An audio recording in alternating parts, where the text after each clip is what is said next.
Autumn winds and the 5 kinds of seniors who live truly secure and prosperous lives.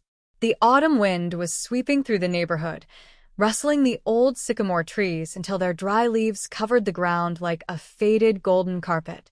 I sat quietly on a bench in our small community park, the kind of place where children play in summer and older folks gather when the evenings are cooler. I reached into my pocket and felt for my retirement debit card, the card where my pension gets deposited every month. My friend John, who used to work in accounting, had once told me, holding that card should feel like security in your pocket. Yet for me, it didn't feel secure at all. This year, I turned 65. It has been exactly a year since I retired from my job at a manufacturing plant, where I worked at a modest, entry-level position. Every month, I receive about $3,000 in Social Security and pension combined. My wife has her own pension, and together we bring in just under $5,500 a month. For years, I believed that was more than enough. I thought we could relax, breathe a sigh of relief, and enjoy our retirement comfortably. But then came what happened to my old coworker George, and it shattered that fragile sense of security. George was one of the sharpest technicians in our department. Everyone respected him. After he retired, he discovered a love for fishing. He'd often post photos on Facebook of the big trout he caught at the lake, smiling like a boy with his prize. We used to tease him, saying he was living the dream. But this spring, out of nowhere, George was diagnosed with late-stage stomach cancer. From the moment he went into the hospital to the day of his funeral, barely 3 months passed. At the memorial, his wife told us with tear-stained eyes that his medical care had cost nearly $400,000.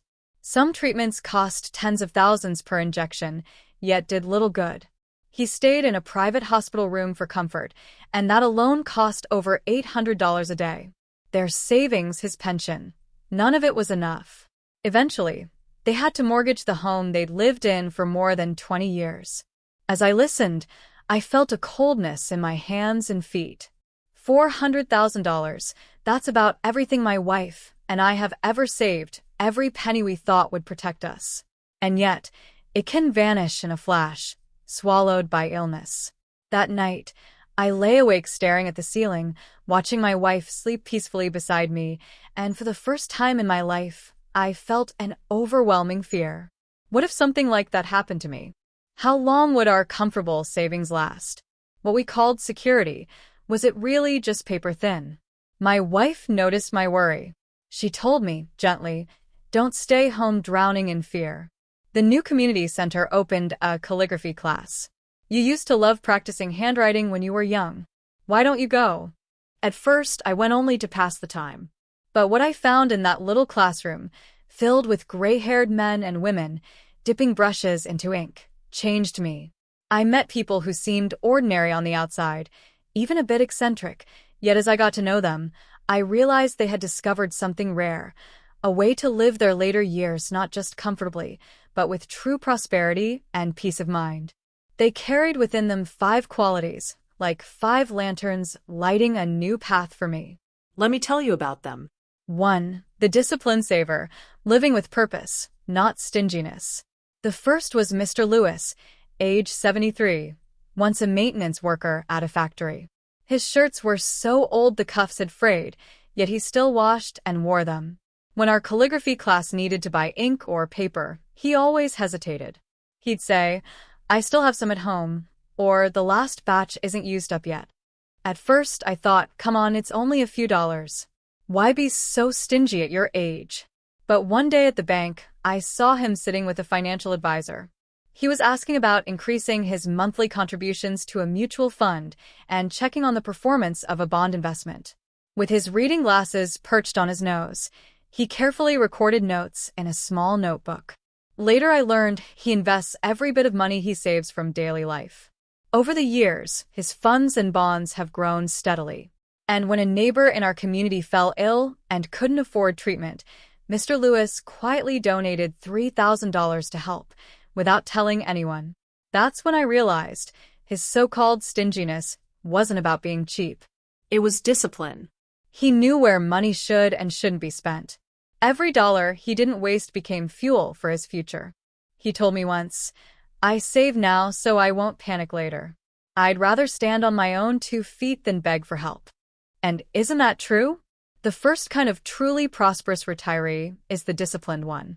They may appear frugal, but they are building invisible walls of security. 2. The gatekeeper, protecting wealth by saying no. Then there was Mr. Johnson, 70 years old, once an elementary school teacher. Gentle in voice, but firm in principle. Some neighbors thought him cold-hearted. His nephew had fallen into debt after a failed business venture. Desperate, the young man begged Uncle Johnson to lend him $30,000. Even his own children urged him to help, but Johnson refused. People whispered, "How can he be so heartless?" Later, he explained to me in the farmer's market. Years earlier, he had already loaned the nephew large sums, twice, and lost it all. The nephew never learned. "If I keep bailing him out, I'm not helping him," Johnson said. "I'd just be teaching him that he can waste money, and someone will always clean up the mess. And I can't risk my retirement for that." Eventually, the nephew went out of state, worked hard, repaid his debts, and even came back to apologize. Looking back, Johnson was glad he had held the line. That's the second kind of prosperous senior, the gatekeeper. They love their family, but they set boundaries. They understand that protecting their retirement sometimes means saying no, even to those they love. 3. The creator, turning passion into income. Next was Charles, 68, once a clerk. His passion? Photography. He bought expensive cameras and traveled to capture mountains, beaches, city streets. We teased him. "You're wasting money. You should save for emergencies." But last year, he held a photo exhibition at the community center.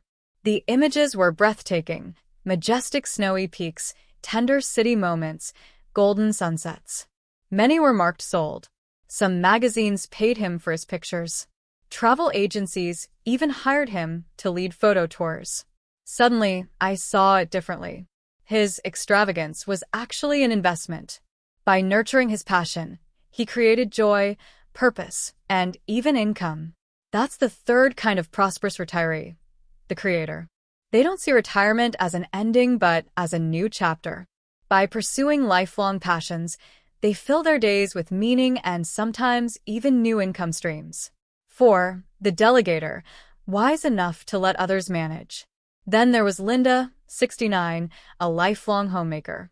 For years, everyone thought she knew nothing about money. Her husband and son handle everything, people would say. What will she do if she's alone someday? But one winter day, I overheard her on the phone with a financial advisor. We agreed, no more than 10% of our assets in high-risk investments. That stock fund you suggested doesn't fit our plan. Please find something safer. She later explained, "I don't need to micromanage. My husband and son handle the details. But we have clear rules. Protect principal first, limit risk, quarterly updates. I don't need to know every number, but I won't let them gamble away our future." Her supposed ignorance was actually wisdom. She knew her limits, delegated tasks, but kept control of the principles. That's the fourth kind of prosperous senior, the delegator. They focus on the big picture, trust capable people with the details, but never let go of oversight. 5. The worker, labor as the best health insurance. Finally, there was Aunt Mary, 72, who still sells homemade cheese at the local farmer's market. Widowed young, she raised her son alone. Now he's successful, sending her money every month, urging her to rest. But Mary refuses. She wakes at 4, works until noon, cheerful and strong. "I don't do it for money," she told a customer once. "I do it to stay healthy. My body feels better when I'm active. And when I'm healthy, my son doesn't worry about me." She earns a modest income, but more importantly, she spends almost nothing on doctors. "Good health is my greatest wealth," she laughs.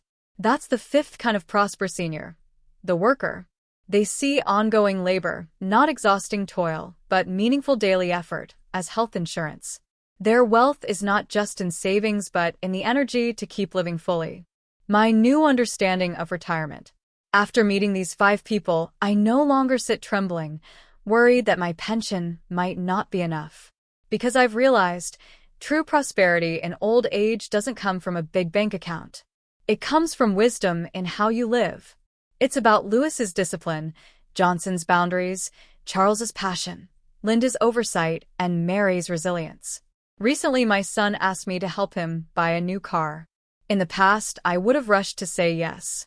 But this time, I remembered Johnson's words. I told him gently, "It's your choice, son. You can handle it. I believe in you." He was surprised but accepted it. Later, he financed the car himself. And for the first time, I felt peace, not because I denied him, but because I protected my future, which in turn protects him from future burdens. The autumn wind is blowing again. But now it doesn't chill me. I pull out my calligraphy practice paper. Yesterday, I wrote 4 large characters. Contentment brings joy. And I know now, my prosperous retirement doesn't start with the numbers in the bank. It begins with this wisdom, discipline, boundaries, passion, delegation, and health. That is the real wealth of old age.